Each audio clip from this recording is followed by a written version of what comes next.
Si un poisson trouve une proie savoureuse, d'où dépasse quelque chose de métallique, il fait bien de s'en méfier.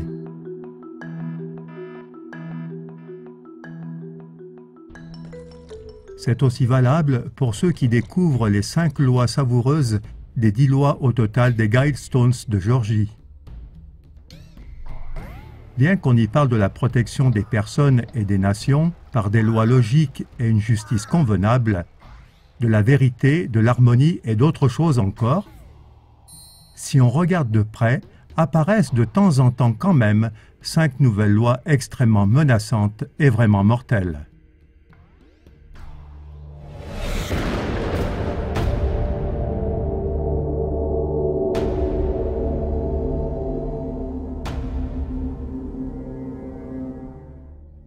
Bienvenue, chers téléspectateurs, à notre documentaire sur le sujet des Guidestones de Géorgie. Voici les détails. Dans le comté de l'État américain de Géorgie se trouve un monument de granit gigantesque avec d'étranges messages codés. Ce monument fait environ 7 mètres de haut, avec un poids total légendaire de presque 120 000 kilos. Les détails les plus étonnants de ce monument ne sont pas ses dimensions, mais les messages taillés au ciseau dans le granit. 10 règles pour une époque de la raison. Ces directives parlent d'un nouvel ordre mondial qui inclut entre autres une énorme réduction de la population mondiale, un seul gouvernement mondial et la justification d'une nouvelle forme de spiritualité. Les auteurs de ces règles ont gardé un strict anonymat et jusqu'à maintenant, le public ne sait pas qui a construit ces pierres. Cependant, ce mystérieux groupe a laissé un texte, à peine discuté jusqu'à présent, expliquant les raisons qui se cachent derrière les nouvelles règles. Avec cette nouvelle information, l'objectif derrière les Guidestones est devenu très clair, laissant peu de place aux hypothèses. Les Guidestones décrivent un monde futur tel qu'il est envisagé par les sociétés secrètes occultes.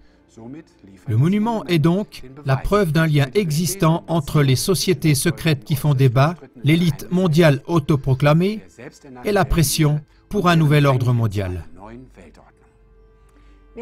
Alors que les auteurs de ce monument de 120 tonnes sont toujours inconnus, c'est à vrai dire impensable quand on pense aux règlements stricts de construction qui sont en vigueur un peu partout. Ceux qui ont le privilège de se compter parmi les initiés connaissent d'autant plus les arrière-plans et ils préfèrent rester dans l'ombre de l'anonymat. Cette émission est consacrée particulièrement à ces 5 commandements qui représentent le piège et le principal point mortel. Les Guidestones, qui se trouvent dans l'État américain de Géorgie, sont un monument mystérieux en granit sur lequel sont gravés 10 nouveaux commandements. Le premier commandement exige de maintenir la population mondiale à 500 millions d'individus. Cette exigence s'associe à la publication d'un nouvel ordre mondial tout-puissant et on en vient à la conclusion que les Guidestones sont l'œuvre d'une société secrète occulte. Voici 5 des 10 commandements. Maintenir l'humanité en dessous de 500 millions d'individus en perpétuel équilibre avec la nature. Guider la reproduction intelligemment en améliorant la forme physique et la diversité. Unir l'humanité avec une nouvelle langue mondiale. Laisser toutes les nations régler leurs problèmes internes elles-mêmes. Par contre, les problèmes externes doivent aller devant un tribunal mondial. Ne soyez pas un cancer sur la Terre, laissez place à la nature. Comme vous pouvez le voir, les lignes directrices appellent à une réduction drastique de la population mondiale, à l'adoption d'une nouvelle langue mondiale, à la création d'un tribunal international et font de vagues allusions à l'eugénisme. En d'autres termes, un plan pour un nouvel ordre mondial. La dépopulation, la planification familiale et l'eugénisme. Le premier commandement est particulièrement choquant car il stipule essentiellement que 13 personnes sur 14 sur cette terre ne devraient pas exister. Cette exigence signifie que l'ensemble de la population devrait disparaître, excepté un petit reste qui correspond à peu près à la population de l'Amérique du Nord ou à la moitié de la population de l'Afrique. Si on considère que la population mondiale actuelle est d'environ 7 milliards, alors les bâtisseurs secrets considèrent que 92,5% des individus vivants actuellement sont totalement superflus. À leurs yeux, plus de 92% d'entre nous n'ont plus de droit d'existence à l'heure actuelle.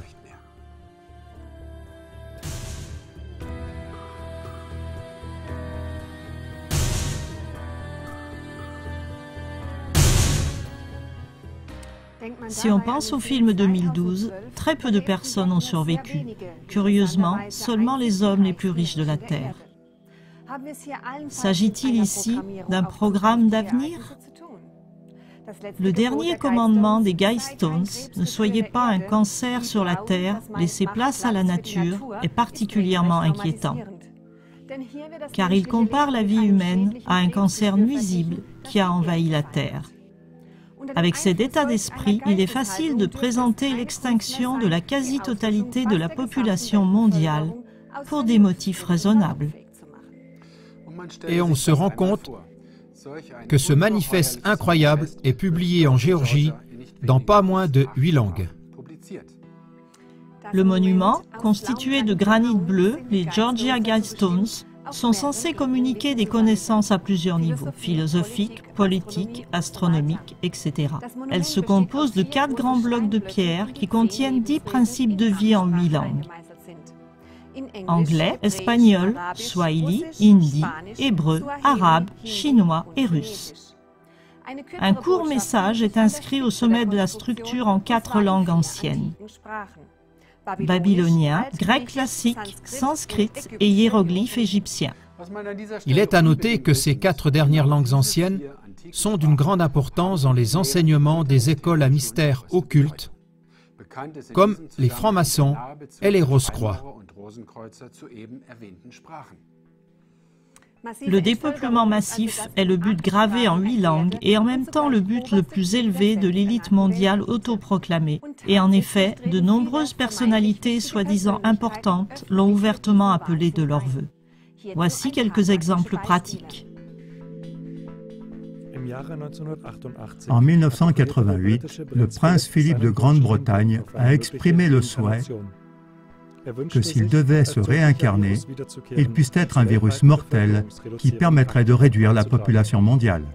Plus récemment, Bill Gates a déclaré « Si nous faisons un bon boulot avec les nouveaux vaccins, l'accès aux soins et la procréation médicalement assistée, nous pourrions diminuer la population de 10 à 15%. »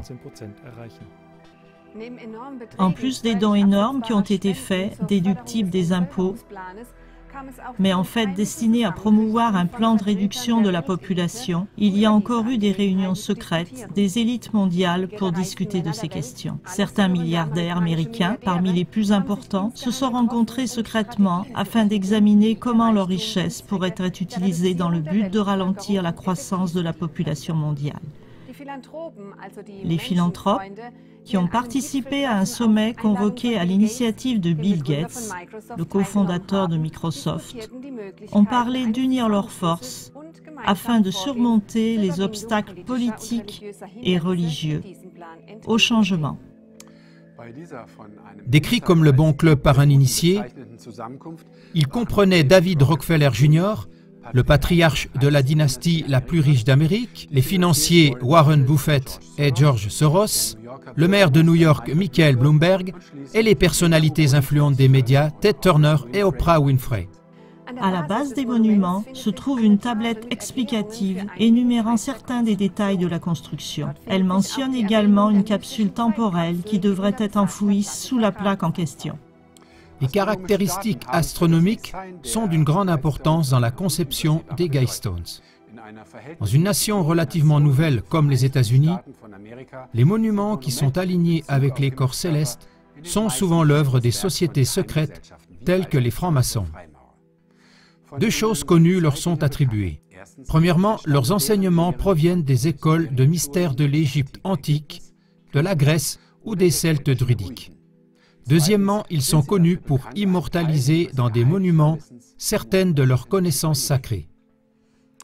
La pierre centrale montre 2 particularités. D'abord, l'étoile du Nord est toujours visible à travers un trou spécial foré à partir du sud vers le côté nord. Deuxièmement, une autre fente s'aligne avec les positions du soleil levant au moment de l'équinoxe et des solstices d'été et d'hiver. Le deuxième commandement des Guidestones exige en grande ligne l'intervention des législateurs dans la gestion des cellules familiales. En lisant entre les lignes, on peut reconnaître que ceci requiert la création de lois réglementant le montant des enfants par famille. En outre, l'amélioration de la diversité et de la santé peut être obtenue grâce à la reproduction sélective ou à la stérilisation des membres indésirables de la société. À l'origine, ces procédés étaient appelés eugénisme, jusqu'à ce que l'utilisation de ces termes ait été proscrite comme politiquement incorrecte à cause des rumeurs nazies. David Rockefeller. Certains croient même que nous faisons partie d'une cabale secrète, travaillant contre les intérêts des États-Unis. Ils nous définissent, ma famille et moi-même, comme des internationalistes qui conspirent avec d'autres dans le monde entier pour construire une structure politique et économique mondiale plus intégrée. Un seul monde si vous préférez. Si c'est de cela qu'on m'accuse, je plaide coupable et j'en suis fier. David Rockefeller. Dans la plupart des autres règles, il est essentiellement question de la création d'un gouvernement mondial dirigé par une petite élite éclairée qui régirait tous les aspects de la vie humaine, y compris la foi, les droits sociaux, l'économie, etc. Cette idée est loin d'être nouvelle puisqu'elle a été soutenue par les écoles à mystère pendant des siècles. Manly P. Hall a écrit en 1917. Lorsque la foule règne, l'homme est gouverné par l'ignorance. Quand l'Église règne, il est gouverné par la superstition. Et lorsque l'État règne, il est gouverné par la peur. Avant que les hommes puissent vivre ensemble dans l'harmonie et la compréhension, l'ignorance doit être transmuée en sagesse, la superstition en foi éclairée et la crainte en amour. Dans The Secret Destiny of America, Hall commente le vieux rêve d'un gouvernement mondial tel qu'il est rêvé par une société secrète. La démocratie mondiale a été le rêve secret des grands philosophes classiques. Afin de réaliser cette grande aspiration humaine, ils ont présenté des programmes d'éducation, de religion et de conduite sociale afin d'atteindre le but ultime d'une fraternité véritable et universelle. Et pour réaliser leurs objectifs plus efficacement, ces anciens savants se sont liés de façon mystique au sein d'une grande confrérie secrète et universelle. La notion de secret d'État est née en Égypte, en Grèce, en Inde et en Chine. Ceci a amené les prêtres philosophes initiés à former des ordres qui constituent des corps souverains pour instruire, conseiller et orienter les dirigeants des États. Renseignements directs fournis par les auteurs anonymes. Depuis que le monument a été érigé, le 22 mars 1980, de nombreux auteurs et chercheurs ont tenté d'interpréter le sens des idées rationnelles qui se cachent derrière ces 10 commandements. S'agit-il effectivement du schéma directeur pour un nouvel ordre mondial? S'agit-il seulement de règles à appliquer seulement en cas de catastrophe majeure? Le meilleur moyen pour obtenir une réponse précise à toutes ces questions, c'est encore de demander aux auteurs eux-mêmes. Toutefois, étant donné qu'ils ont choisi de rester anonymes, il n'est pas possible de le faire. Ils ont cependant laissé une importante déclaration qui semble avoir été négligée par presque tous les chercheurs qui se sont efforcés de trouver la solution de ce mystère des Guidestones. Ce texte étonnant, qui décrit leur motivation dans les moindres détails, ne peut être trouvé que dans The Georgia Guidestones Guidebook, une brochure produite par la Granite Company qui a construit le monument. Dès le début, il semble évident que les auteurs du monument ont comme but la création d'un nouvel ordre mondial. Il ne s'agit nullement d'une théorie du complot ou d'une hypothèse. Cette revendication est clairement formulée et fixée par écrit dans le catalogue, cité plus haut. Donc voici directement de la plume des auteurs secrets l'explication des 10 commandements des Guidestones. Il est très probable que l'humanité possède aujourd'hui les connaissances nécessaires pour établir un gouvernement mondial efficace. D'une certaine manière, cette connaissance doit être largement répandue dans la conscience de l'humanité tout entière.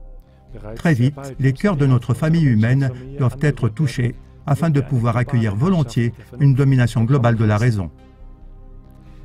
La première étape sera de convaincre un monde sceptique qu'une telle société est désormais possible. Nous, les sponsors des Georgia Guidestones, sommes un petit groupe d'Américains qui souhaitent attirer l'attention sur les problèmes centraux du dilemme actuel de l'humanité. Nous avons choisi de rester anonymes afin d'éviter le débat et la controverse qui pourraient être aptes à affadir notre message. En 1980, alors que ces pierres étaient érigées, le problème mondial le plus urgent était la nécessité de contrôler la population humaine. Durant les derniers siècles, la technologie et les carburants abondants ont rendu possible la multiplication de l'humanité au-delà de ce qui est raisonnable ou souhaitable à long terme. Aujourd'hui, nous pouvons prévoir l'épuisement imminent de ces sources d'énergie et l'épuisement des réserves mondiales de nombreuses matières premières essentielles. En Russie, de nombreux petits jardiniers nous prouvent qu'il s'agit là d'une doctrine erronée dramatique. On pourrait nourrir le monde entier avec des petits jardins. Avec environ 35 millions de jardins dans les propriétés familiales appelées des dachas, la Russie démontre comment on peut nourrir sans problème un pays entier. Ainsi, en 1999, 71% de la population a produit près de la moitié du lait consommé dans le pays, 60% de la viande, 77% des légumes, 87% des fruits et 92% des pommes de terre, le tout écologique et durable. Dans l'ensemble, les familles russes produisent pratiquement toutes les denrées alimentaires dont elles ont besoin. L'État russe encourage légalement cette culture paysanne et familiale en octroyant à chaque citoyen russe une parcelle de jardin d'une superficie de 1 à 3 hectares, libre d'impôts et gratuite. Lorsque l'on pense qu'aux USA, rien que la superficie de gazon est le double des jardins de Russie, il est clair que pour la question de nourrir le monde, cette propagande est un mensonge délibéré. Par exemple, on n'a pas besoin de semences génétiquement modifiées, ni d'agriculture industrielle pour que chacun ait assez à manger. Derrière tous ces propagandistes se cachent seulement des grosses fortunes intéressées ou calculatrices. Lorsque l'on pense que la période de végétation en Russie n'est que de moitié par rapport aux États-Unis, cela fait d'autant plus réfléchir. Cela ne mériterait-il pas d'être imité par tous les pays? Et voici d'autres explications des auteurs secrets et anonymes. Maîtriser notre reproduction est urgent. Ceci exigera des changements importants dans nos attitudes et nos coutumes. Malheureusement, l'inertie des coutumes de l'homme peut être extrême. Cela est particulièrement vrai lorsque ceux pour qui la coutume est une force dominante ne sont pas informés de la nécessité du changement. Presque tous les pays sont maintenant surpeuplés en termes d'un perpétuel équilibre avec la nature.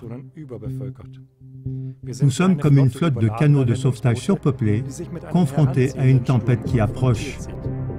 Partout dans le monde, les ressources disponibles sont exploitées sans égard, et ainsi il ne sera plus possible à la longue de garantir la prospérité actuelle de la population mondiale. Nous détruisons nos terres agricoles et nous sommes devenus dangereusement dépendants des approvisionnements extérieurs en pétrole, minerais et autres ressources non renouvelables. Les nations comme le Japon, les Pays-Bas et Haïti sont encore plus gravement surpeuplées et par conséquent en plus grand danger. Dans ces circonstances, la reproduction n'est plus exclusivement une affaire personnelle. La société doit avoir son mot à dire et un certain pouvoir de direction dans la régulation de cette fonction vitale. Les souhaits légitimes des couples sont certes importants, mais ils ne sont pas le seul critère. Les intérêts de la société actuelle et le bien-être des générations futures doivent être pris en considération de façon accrue, à mesure que nous développons des mécanismes visant à contrôler notre procréation de façon rationnelle. Par le biais d'une pression légale et sociale, il faut veiller à ce qu'il n'y ait plus un grand nombre d'enfants par famille, ce qui est irresponsable.